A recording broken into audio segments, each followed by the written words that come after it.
And we're back. What's going on, everyone? Welcome to another FitBod Blueprint. I am fired up because it's been a couple of weeks, man. A lot of exciting things going on. Yeah, I know for you going through all the wonderful joys of teething right yeah, now. yeah. It's been one of those months where you kind of forget about some of the small things that come with having a newborn. You remember the lack of sleep, and oh yeah, and then you're in it. You're like, oh, that's right. I kind of forgot like how it can go, right? So yeah, there was a couple weeks there where Riley was up kind of every 2 hours throughout the night. Spent a couple of nights in the chair sleeping with her and whatnot. So yeah, we're hopefully turning a corner. The last couple nights she's been pretty good, so we're fingers crossed we're out of that. Is she back to sleeping through the night? I mean, she's still up once or twice, Okay. which I mean that's been pretty normal like since she got here. So yeah, it's not too bad. And she usually go down like gets up, eats a little, and then goes right back down. So that's pretty normal. That's so good, man. I remember Ellie and Jesse were night and day different. That's how Jesse was. Like, wake up once, feed him, he's right back to sleep. Like he nursed himself back to sleep, basically. Ellie, on the other hand, she would wake up just screaming. I mean, full red face, top of her lungs. But she would also wake up like 3 to 4 times a night, even like from like a year to a year and a half old. Like I think she was about a year somewhere in there was whenever she dropped down to like once or twice per night, but she would wake up and scream herself so much that she would just be awake. Yeah, If you went to set her down after you fed her, she would wake up. So I'd have me or Nikki, we'd have to lay on the floor next to her crib and just yeah, like hold her hand. yeah, That was like the mission impossible was leaving her room. yeah. It's crazy how like you'll think they're in the deepest sleep, snoring, and you're like, all right, like I got this. And then it's like the moment they hit the crib, boom. Like, what the hell? Like, come on. Yeah, we Like, yeah, you get like your little routine, how you're gonna do it. Like, I remember, like, yeah, you stand there, right? Like, okay, okay, and then you kind of come out a little bit. You keep the rocking going, and you're just, yeah, it's crazy what you'll try and do. you start up high and close to you and you end like lower and further out when Yeah, you're over the crib. So I always felt bad. I felt bad like Nikki being the one that Ellie as a baby was like, hey, that's my person. I want mama to feed me. I don't want dad to feed me. yeah. Same with Riley. I felt bad about that. So I always suffered through those nights with Nikki because I didn't want to be the stereotype like, yep, dad's sleeping in bed while mom's up with the baby, can't get the baby back to sleep. Like, I didn't want to be that guy. And I remember all the tiredness. And that was a big part of the reason why we chose to start trying for number two pretty close because we were like, look, this kid's a year old. Like she reached a year and she still hadn't slept through the night one time. And we were like, look, it's been a year of not sleeping. Keep It's it gonna going. be a day now that she finally starts. Let's start trying. And sure enough, she finally slept through the night starting in February of 2020. And then Jesse was born in March. So we Okay. literally had like 3 or 4 Yeah. weeks and then it was Like, right back yeah. to it. Yeah. Well, at least he was a bit better of a sleeper for you guys. So much better. So much better. Like his first time sleeping through the night, I think he was like 10 or 11 weeks old where he Yeah. like slept from like 10 p.m. to 6 a.m. and Yeah. it honestly scared us because we were so used to Ellie. It scared us. I was like, Is okay, he alive? I'm gonna check the Owlet app, make sure like he's still Yeah. good. There's still a heartbeat. Like I would Yeah. literally like put put my hand over like Yeah. slightly over his mouth, make sure like, am Yeah. I feeling air flowing in or out of his mouth or nose? Oh yeah. Like, how dare you scare us like that by Yeah. actually sleeping? Yeah, I know, right? Then yeah, you still almost don't get the sleep because of it, right? Yeah. Yeah. So the topic today is giving yourself the power to say no. And I remember whenever we were going through a lot of those sleepless nights with Ellie, one of the things that I found myself super focused on during that time was eliminating debt. And I listened to a lot of Dave Ramsey podcasts late at night. And one thing that I took from that and I applied it into my health and fitness goals was the quote from him, no is a complete sentence. And I remember one of the callers had said, yeah, I read a book called The Exchange Principle. Yeah. And for those not familiar with it, essentially, whenever you say yes to one thing, you're by default saying no to everything else. And at first, it makes it seem like, well, the power is in saying yes to the thing you want to do, but saying yes to the thing you want to do is actually the easier thing. Like, hey, yes, I want to lose, 15 pounds before our beach vacation, or hey, yes, I want to start working out so I have more energy. Like, it's easy to do that. Yeah. People make these claims and say yes in these arenas Yeah. all the time. Yeah. But what's hard is saying the no's. Yeah. So if you're saying, I want to lose 15 pounds in the next 3 months, that means that more often than not, you're saying no to a lot of already established habits, or you're Yeah. having to say no to a lot of, I think this is probably the bigger one for most people, a lot of social things. Yeah. Yeah. And it's funny, like, because I'm currently dieting right now, and we went over to like my in-laws for dinner last night, and my mother-in-law makes like this like broccoli salad, and it's my favorite. Like I love it, and like she makes it specifically for me almost every single time. But your broccoli salad, you're like, oh, it must be healthy. It's not, right? Like it's a lot of like mayo. Yeah, like Honestly, I'm it's sitting here going, broccoli yeah, salad and it's your favorite. This is a hard sell for me. like Like, I it's need more deets. yeah, no, it's not a healthy broccoli salad for sure, right? And like, and it's something like I always eat, right? And so, but I said no last night, right? Because it was already like roast beef sandwiches with like some cheese on them and things like that. And so like I already knew dinner was going to be a little higher fat, so I had to kind of pick and choose what I was going to have. And my father-in-law even made a comment. He's like, she made this for you and you're saying no, right? Like, and yeah, I didn't explain myself. I was like, whatever.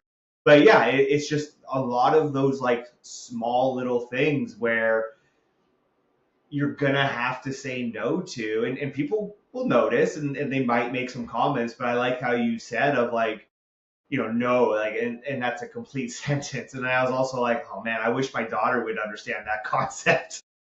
Yeah. We are definitely in the we're having struggle listening phase, right? But yeah, like and for me, like too, like for the most part, like I'm not a big dessert person, and but people then just know that like no, I just they don't even really offer it anymore, or they will, but they'll just assume that I'm saying no, right?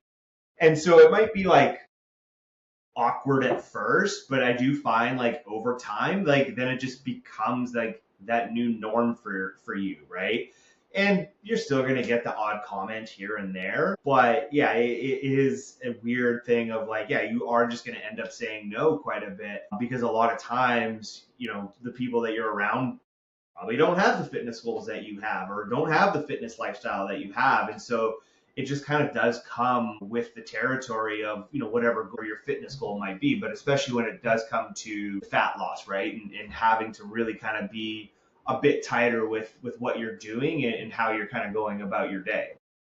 Well, and even like with building muscle, right? You're still having to say no to a lot of things. And a good example of this, when I'm in a dedicated building phase, I have to account for longer workouts because I need longer rest periods, especially as I've gotten a little bit older and I need to be a little more cautious with my joints. I have to have a lot more time for my workouts to be able to go through, do my proper warm up, my proper mobility drills, start doing some progression sets, and then finally get to my working sets. Like if I'm focused on strength and building muscle, I need about 2 hours to Yeah. block out. And whenever I say 2 hours, it's not like 2 hours of constant movement, right? It's Yeah. I need time to drive to the gym, like while we're still setting up a home gym here. So I account for I need about 15 minutes to drive to and from the gym. There's 30 minutes. Okay, that's an hour and a half to work out. But I need about 10 minutes once I get home to get a protein shake, get some cereal or some oatmeal or something. So now we're already down to an hour and 20 minutes. Well, whenever I first get to the gym, I spend about 5 to 10 minutes. I just kind of listen to my body. I spend about 5 to 10 minutes on the treadmill, just getting my joints moving, getting some blood flowing, getting my heart rate up a little bit. Well, then I need about another 5 minutes worth of mobility work for my shoulder and for my knees. And I'm finding if I'm not putting in effort on my ankle mobility, it starts to get lost. So I have to have another 10 minutes for that. So it's an actual like hour to hour and 10 minute, hour and 15-minute workout when I'm focused on strength. But I have to block out about 2 hours of that time versus what's something else I could do if I had another 30 minutes to an hour back. If I'm just in a fat loss phase and I'm working out from home, or even if I'm in a strength phase and I'm working out from home, like I still need all of this time to do these workouts, to do 3 workouts per week. That's 6 hours just across 3 hours. Yeah. Yeah. Yeah, it does make you look at your time and how you schedule it and your routine a little bit more closely. And having that structure is important, right? And it can feel constricting a little sometimes. And I do think that is a little bit just part of it, right? For myself, coming to the training, like I do have to force myself to not feel that internal clock of being rushed and doing some of that mobility work or getting on that foam roller for a little bit, knowing that it's like, well, no, like taking the time to do that little bit of extra time is gonna pay off, and it's gonna pay good dividends in the short and the long run by keeping me healthy, right? And so it is then okay, then to maybe not make myself feel rushed, what are maybe some other things then that I can do to cut down on other things, right? Or say no to other certain things, or yeah, how can I structure my time a little bit better? And so one way of trying to do that is, I still have a quick little routine that I do at the gym, but then it's in the evening, forcing myself, like once the kids are down and we're just kind of sitting there watching a little bit of TV, forcing myself to get down on a foam roller, on a lacrosse ball, and spend 10, 15 minutes just doing a quick little mobility stretch routine, right? And, a lot of times it's the last thing I want to do. It's been a crazy day, getting a girl, just all of this stuff that comes in the evening. I just want to sit there. But by doing that, it's like, okay, now I'm like reworking that internal clock of feeling rushed at the gym, right? Because I know that I've kind of got that into my routine, and that's going to give me that little extra boost. So I do my quick stuff I know is going to help in that moment, but then I do have that time to do a little bit more. And it is so hard to, because what you're saying no to there in the evening is you're saying no to comfort. That's the hard part, especially for nutrition. Look, if you're trying to lose some body fat, it's so much easier and quicker and more convenient to just say yes to doing things that are not in line with your goal. Like it does take effort to hit your calories, hit your protein, hit your fiber, hit your macros, whatever, versus just flowing through with no intention. And that is always where I try to start with people whenever it comes to their goal. What is your intention for fulfilling this goal? Okay. Yeah. Hey, I want to lose 15 pounds so I can, I can feel more confident in the bikini this summer. Okay. You feel more confident in the bikini. You've lost 15 pounds. What exactly is your measurement for confidence? Yeah. Well, I'm not covering up with a towel, or for dads, I'm not wearing a shirt at the beach. I'm actually smiling in pictures. I'm not having my kids hide, in front of me to kind of hide my body in pictures. That's what confidence would feel like for me. Okay. And when have you last felt that sense of accomplishment? Probably before kids, probably, college, high school, wherever, right? Between now and then, you think about the journey that you go on. What are the things that you need to change between now and then? Because your default, without having an intention, your default will just be continue on the path that you're on. Nothing's decided for you, but whenever you actively shift and say, hey, this is the future that I want to lose 15 pounds in 3 months. I want that confidence. What else has changed along the way? Maybe because you started saying no to having alcohol 7 nights a week, maybe you're sleeping a little bit better. Now, Yeah. again, easy thing would be to just constantly say yes to having that glass of wine at night, or having 2 beers, or having a couple of cocktails. That's the default right now. And it's hard to say no to your current habits. But there's power in that no, because as you start getting into, I'm doing the hard thing, I'm doing the challenging thing, it becomes easier and easier and easier to say no to that thing.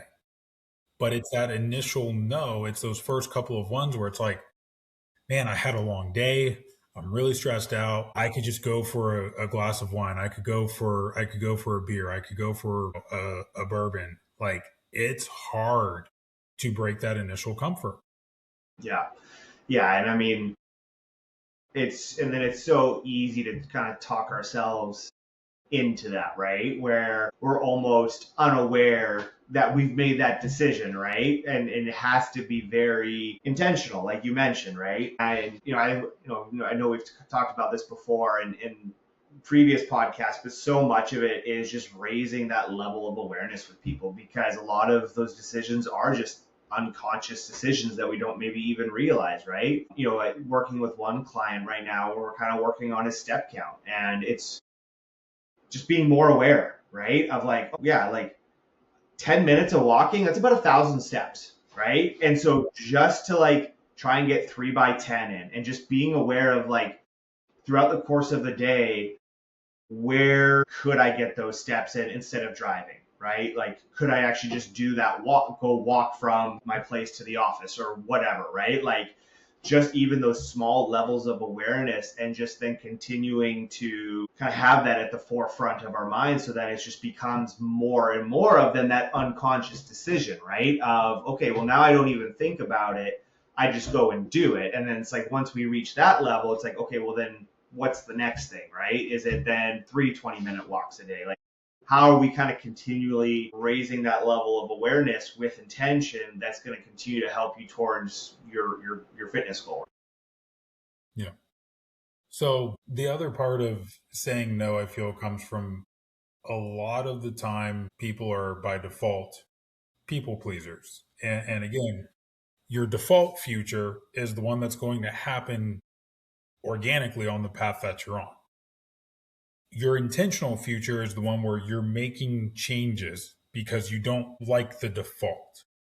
So whenever someone's a people pleaser and they just default to saying yes to others, no matter what it's costing them. Like, I had this conversation a few months ago with one of my clients, and she's a mom. Her kid's involved in sports, and it was the other mom that's like the team mom or whatever, right? I was like, oh, hey, we really want to do this like booster bakery drive thing. Like, everybody contribute something. And then I really need someone who's detail oriented to run it while we're at practice. Can you do this? Well, she said yes the first time. And then what happened next week whenever no one else had said yes? Yeah. Default was ask her again. Hey, I'm really sorry, but can you do this? Well, here's what was happening in the meantime. Her workout was she dropped her kid off for practice, and then literally at the same place where practice is is like a rec center with a gym. Yeah. That was one of her 2 workouts per week where she knew, look, my kid's in good hands. I'm essentially right here.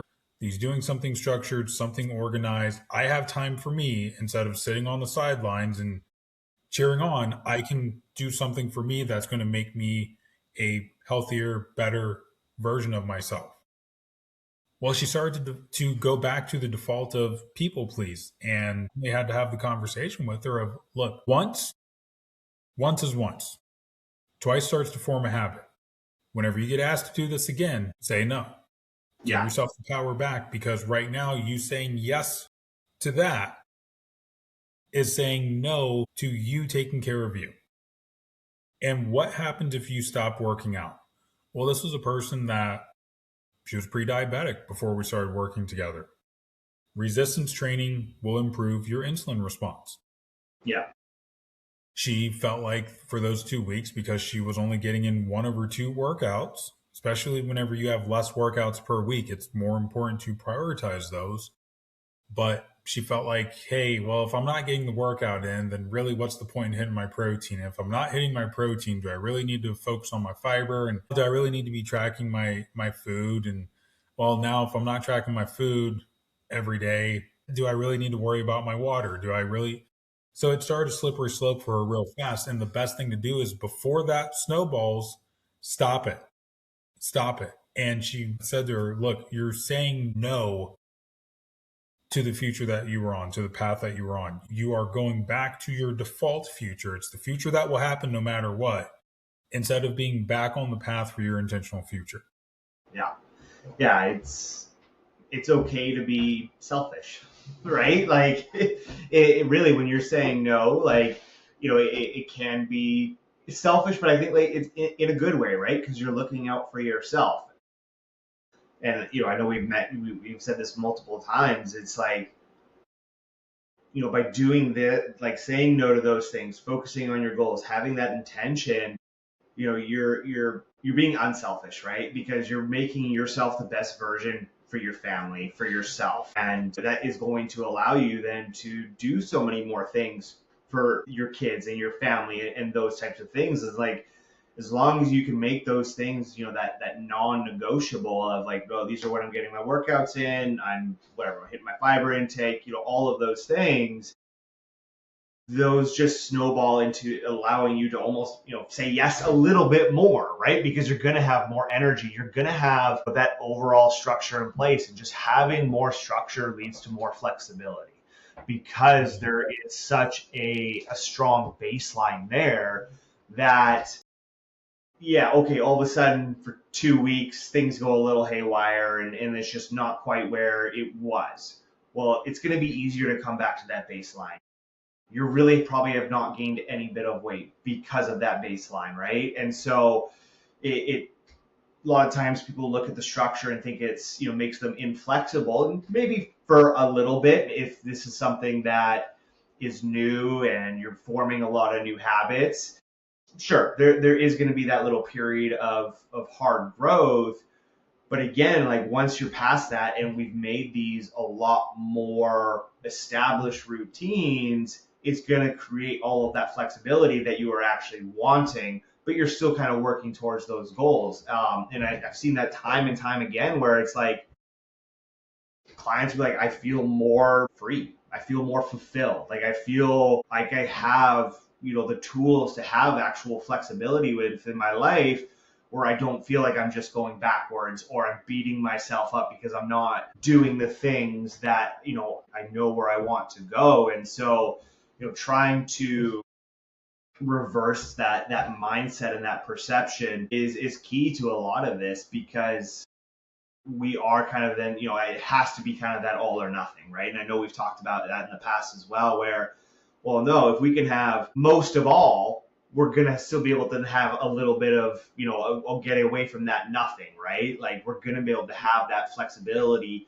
just kind of baked into everything. Cause like, I've been dieting, and like, there's been weekends where it's like, hey, yeah, like I'm maybe off my plan. I've went out, had a few beers, and I ate more than I should, or drank a little bit more than I should, but it hasn't really affected a whole lot in that long term. Like the steady progression since the beginning of January has been this. Like, sure, there was a couple of weeks where it kind of just did this.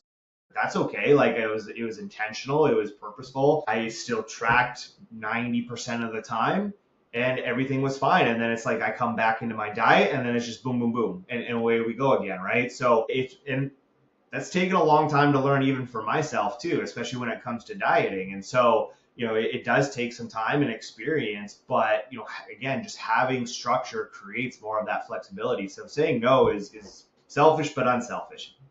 That makes sense.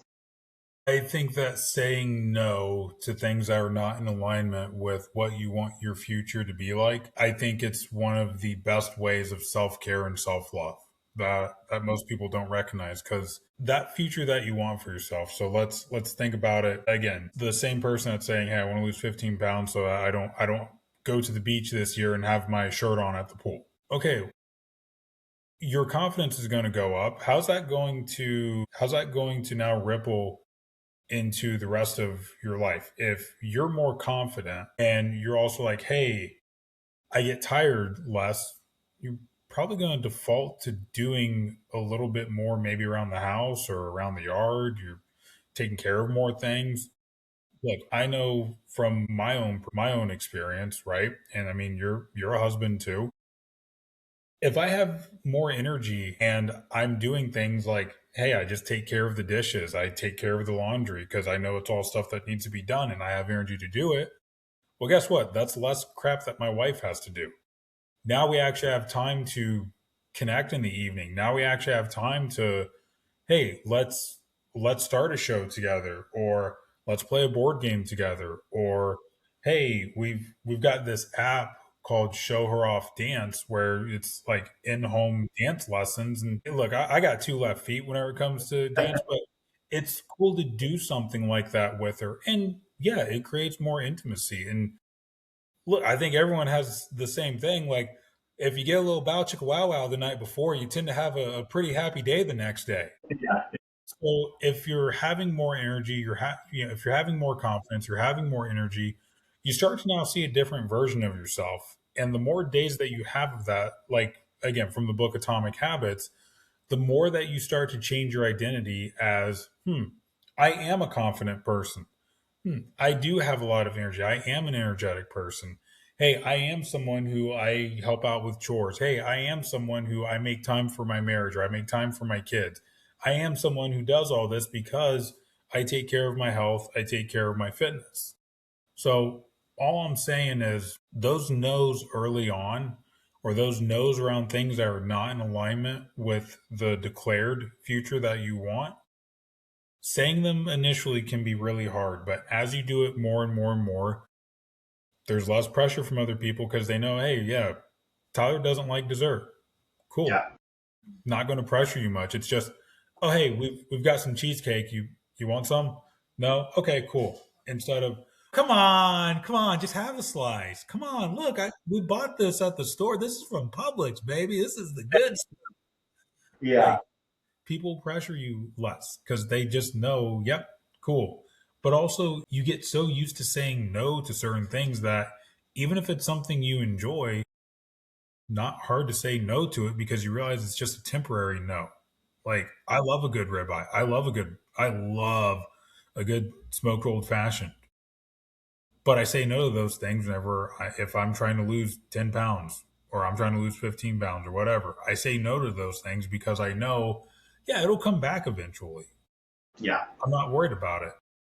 Yeah. It's a very short term sacrifice for some long term gains, because you're right. Like, if you're doing this properly, you're not going to be perpetually dieting, right? No. You're still going to spend the majority of your time being able to say yes to those things, right? And so, it's break it down to like 12 weeks. Just diet, go for 12 weeks, right? Like, we can do that for 3 months, right? And then it's like, boom, guess what?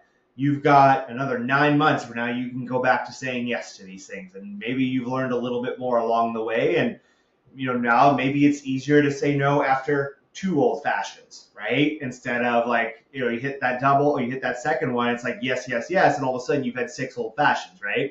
Yeah. And Because so you then, start to also remember, like, oh yeah, whenever I was drinking less, hey, I was sleeping better. Whenever I was sleeping better, I had better energy. Whenever I had better energy, I wasn't as dog ass tired getting through the day. I was a better dad. I was a better husband. I was a better everything. yeah.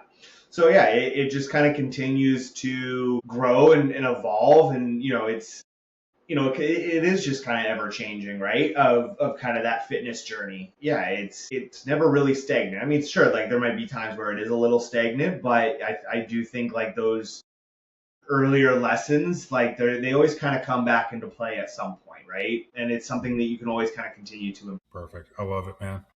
Is there anything else you wanted to add on, or shall we make like a mummy and wrap this up? Yes, let's do that. That was hey, for being off the top of my head, Yeah, no, that was pretty good. I gotta toot my own. All right, so real quick, uh, same thing we've been going on because I didn't have anything else prepped, but blind rank five Pokemon. okay. All right, No Lapras. no Lapras. Lapras is banned. First one out the gate, Voltorb. I'm gonna go four. Yeah, because Like, like Sonic Boom is a pretty solid move. yeah, but there's a lot better electric Pokemon you can use, I think. I'm gonna go three. There's better. There's also worse. Yes. Ditto. I never. Yeah, I five. wasn't a Ditto guy. Yeah, that's a For five like for me. It for learns being one more. like a rare, hard to get Pokemon, I just felt like it was very just blah. Yeah, you caught it for the sake of completing your Pokédex, Yeah, but yeah, that was it. Like I remember I tried using it in battles and it was like, okay, the one move is transform, so by using that move, I'm by default taking damage or risking status yeah, because I have to transform.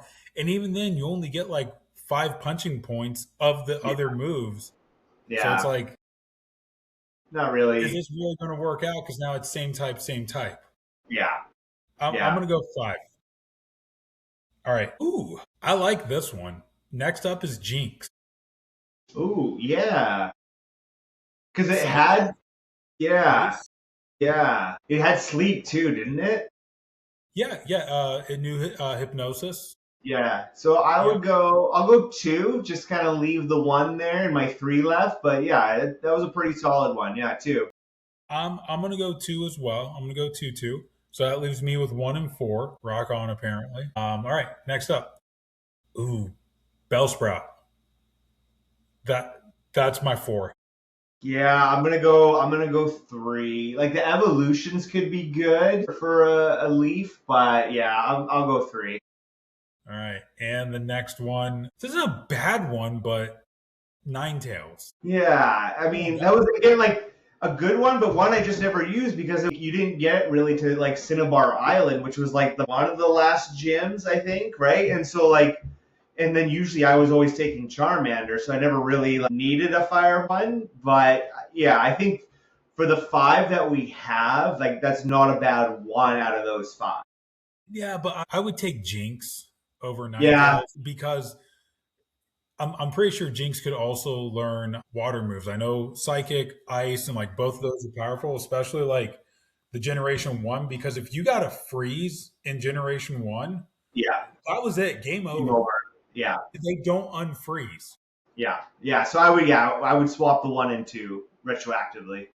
Yeah, I okay. This was interesting. I like Yeah, some of the lesser yeah, ones here, like yeah. Some especially different the ones. first evolutions.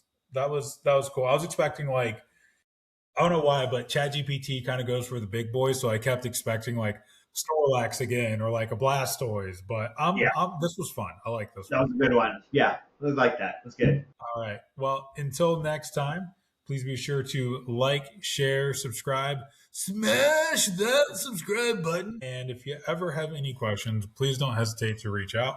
Head over to fitbodinstitute.com, book your 30-minute metabolic assessment, and we will see you on the next one. Bye. Bye.